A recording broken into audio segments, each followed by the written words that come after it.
Salut, je suis arrivé t'accueillir dans ce nouveau podcast. Aujourd'hui, je vais te présenter probablement la structure la plus simple au monde pour créer du contenu.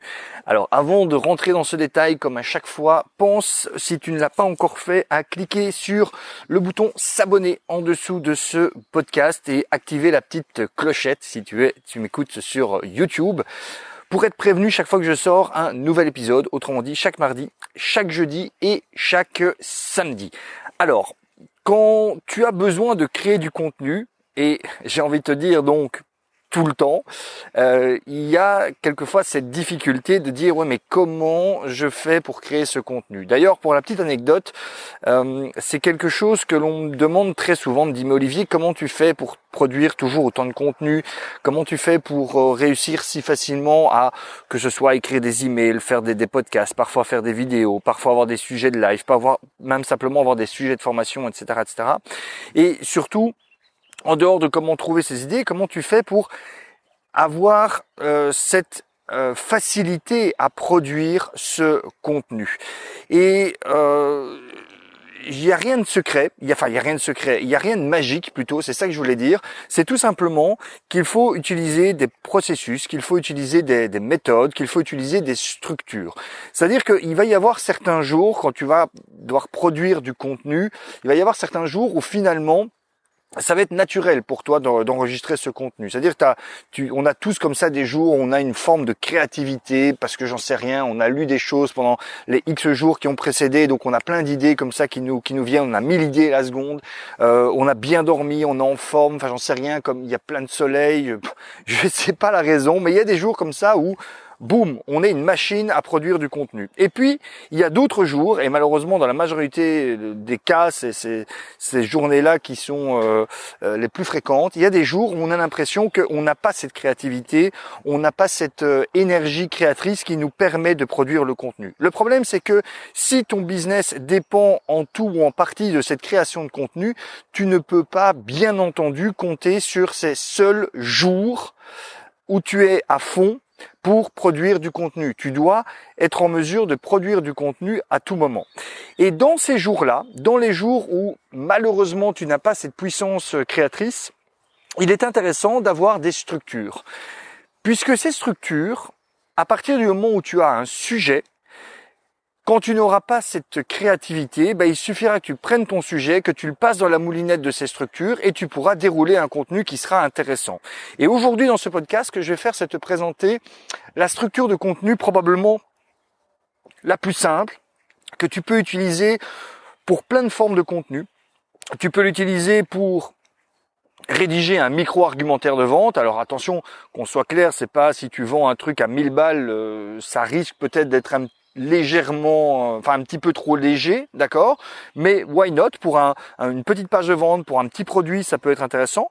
Tu peux t'en servir pour écrire un email, tu peux t'en servir pour faire une vidéo, tu peux t'en servir pour faire un live sur Facebook, tu peux t'en servir pour faire un podcast, tu peux t'en servir pour faire un e-book, par exemple, si tu veux écrire un e-book, un petit guide PDF. Tu pourrais même t'en servir pour faire une espèce de micro formation, quoique bon là c'est un peu trop limite, mais bon pourquoi pas, mais c'est vraiment très limite. Bref, à partir du moment où tu as un contenu à partager, un article de blog, voilà, ça peut être aussi intéressant d'utiliser cette structure. Cette structure, elle est en 5 étapes. La première étape, c'est tout simplement que tu vas décrire un problème. Et décrire un problème, c'est quelque chose de très puissant parce que quelle que soit la thématique dans laquelle tu navigues, ton audience, elle a des problèmes. Bon, moi par exemple, si je prends ma thématique, des problèmes, oui, ce sont ces personnes qui n'arrivent pas à écrire. Le problème, c'est je n'arrive pas, mais les textes de vente que j'écris ne convertissent pas. Je ne sais pas comment faire pour écrire une accroche qui fonctionne. J'ai le syndrome de la page blanche. Ça peut être aussi, je ne sais pas comment faire pour apprendre à connaître mon client idéal. Ça pourrait être aussi un autre problème. Ça pourrait être tout simplement, je ne sais pas comment faire pour développer mon business, pour réaliser mes premières ventes, etc., etc., etc. Bref, tu peux commencer par décrire un problème précis que les personnes vivent. Tiens, prenons tout simplement l'exemple de ce podcast. Le problème que je pourrais décrire, c'est un petit peu comme je le fais ici, c'est tout simplement de dire, j'aurais pu vraiment commencer en disant, voilà, peut-être que toi, aujourd'hui, tu ne sais pas comment produire du contenu de qualité à la demande. Peut-être que toi aujourd'hui, c'est un peu ce que je t'expliquais, tu as cette difficulté de, bah oui, parfois tu as des bons jours où tu arrives à produire du contenu, mais la majorité du temps, tu es dans des jours où tu n'as pas cette créativité et donc là, tu es bloqué, tu n'arrives pas à produire ton contenu, ça t'empêche d'être régulier. Voilà. Donc tu décris un petit peu le problème. L'idée, c'est vraiment, en PNL, on appelle ça de créer le rapport. L'idée, c'est vraiment de créer le rapport avec la personne de ton audience qui va écouter, enfin qui va consulter ce contenu. Et il faut que la personne se dise, ah ouais, effectivement, c'est un problème que je vis. Ah oui, effectivement, c'est un problème qui m'emmerde, vraiment, qui me fait chier là en ce moment. C'est quelque chose que je ne peux plus supporter. C'est quelque chose dont j'aimerais bien me défaire. Donc, tu vas créer le rapport parce que tu vas aller là où la personne est maintenant et tu vas l'intéresser parce que, sous-entendu, en parlant de ce problème, la personne va comprendre que tu vas lui évoquer des solutions pour s'extirper de ce problème. Donc ça, c'est la première étape. Tu détailles tout simplement les problèmes que la personne vit en ce moment. La deuxième étape, c'est que tu vas amplifier ce problème. C'est-à-dire que tu vas même aller au-delà, d'accord ? Tu vas reprendre par exemple un élément que tu as évoqué dans le problème et tu vas l'amplifier. Donc par exemple, tu dis, ben voilà, donc toi aujourd'hui, le problème c'est que tu n'arrives pas à produire du contenu de façon régulière parce que, ben oui, il y a certains jours où aucun souci, tu te réveilles, tu as plein d'énergie, tu as plein de créativité, tu pourrais produire des contenus à l'appel, mais la majorité du temps, ça vient pas. La majorité du temps, tu es devant ta feuille et tu sais pas comment commencer à écrire. Ou tu commences à écrire quelque chose et puis quand tu te relis, tu te rends compte que c'est pourri, alors tu déchires ta feuille, tu barres tout et tu recommences. Tu recommences une fois, tu recommences deux fois, mais après le problème, la troisième fois, c'est que tu en as ras-le-bol et donc tu passes à autre chose. Alors le X, c'est que là, peut-être que tu as peut-être des contenus pour l'instant en avance, mais tu vois ton stock de contenu diminuer et donc tu te dis, ok, comment je vais faire pour garder cette régularité parce que tu sais que la clé dans la réussite de ton business, c'est d'être régulier et le problème, c'est que tu n'arrives pas à avoir cette régularité. Et qu'est-ce que ça pourrait avoir? Et donc là, tu vois, tu amplifies le problème, c'est-à-dire que, allez, soyons clairs, tu appuies là où ça fait mal. C'est-à-dire que tu fais vraiment en sorte, je sais que ça peut paraître sadique, mais tu vas comprendre pourquoi c'est important de le faire. Tu fais vraiment en sorte que la personne vive de l'intérieur le problème que tu décris. Ce que je veux dire par là, c'est que si tu te contentes simplement de décrire le problème comme, de façon rationnelle, simplement en évoquant quelques faits, la personne pourrait se dire « Ah oui, effectivement, c'est un problème que je connais », mais sans y mettre d'émotion. Tandis qu'en amplifiant le problème, tu vas véritablement internaliser ce problème au niveau de la personne, tu vas lui faire vivre ce problème, tu vas la replonger dans l'état émotionnel qu'elle connaît à partir du moment où elle est en plein dans ce problème. Et ça va te permettre d'arriver à la troisième étape. La troisième étape de cette production de contenu qui est d'expliquer les conséquences de ne rien faire. C'est-à-dire que, ok, c'est bien joli d'exposer un problème, c'est bien joli d'appuyer entre guillemets là où ça fait mal, donc d'amplifier ce problème, mais ce qui est intéressant, c'est d'expliquer à la personne quelles sont les conséquences, quelles vont être les conséquences pour elle si elle décide de ne rien faire. Finalement, si elle décide de rester avec ce problème-là. Elle pourrait très bien se dire, bah oui, c'est comme ça, qu'est-ce que tu veux? Mais ton rôle, à ce moment-là, et tu vas le comprendre pourquoi quand on va arriver à la cinquième étape, ton rôle, c'est justement de ne pas la laisser sur un statu quo. Il ne faut pas que la personne reste sur l'idée, bah oui, c'est comme ça, qu'est-ce que tu veux? Non. Il faut que la personne comprenne que rester sur ce problème sans ne rien faire, ça va avoir des conséquences peut-être encore plus graves que ce qu'elle vit maintenant, d'accord ? Il faut venir accentuer le trait et bien lui faire comprendre que rester avec ce problème présent n'est pas une option, ce n'est pas envisageable. Il faut absolument qu'elle change pour s'extirper de ce problème. Ça, c'est la troisième étape. La quatrième étape, tu vas inverser son état émotionnel. Pourquoi? Jusqu'à présent, on a été pas mal dans le problème, on a accentué le problème, on lui a même parlé des conséquences aggravantes de ne rien faire. Donc clairement, tu as mis la personne dans un état d'esprit un peu, négatif, en tout cas dans une émotion qui est plutôt descendante. Or, pour que les personnes passent à l'action, spoiler alerte, pour que les personnes passent à l'action, elles ne doivent pas être dans un état d'esprit descendant. Les personnes doivent être dans une émotion positive, constructive, optimiste. Elles doivent voir la lumière au bout du tunnel. Elles ne doivent pas être au fond du tunnel. Demande à quelqu'un qui est dépressif, qui est au fond du trou, de se lever, de se bouger le cul, de mettre son training, d'aller faire un jogging, il ne le fera pas. Demande à cette même personne dépressive qui commence à voir le bout du tunnel, qui se dit oui, là, ok, ça va m'aider, là j'y crois, putain je suis à fond, c'est vraiment ce qui va me permettre de... Elle sera plus à même d'accepter de faire ce pas-là. Donc, mettre la personne dans un état émotionnel un peu plus down, ça peut être intéressant pour la faire replonger dans quelque chose qu'elle ne veut pas et quelque chose dont elle veut se défaire.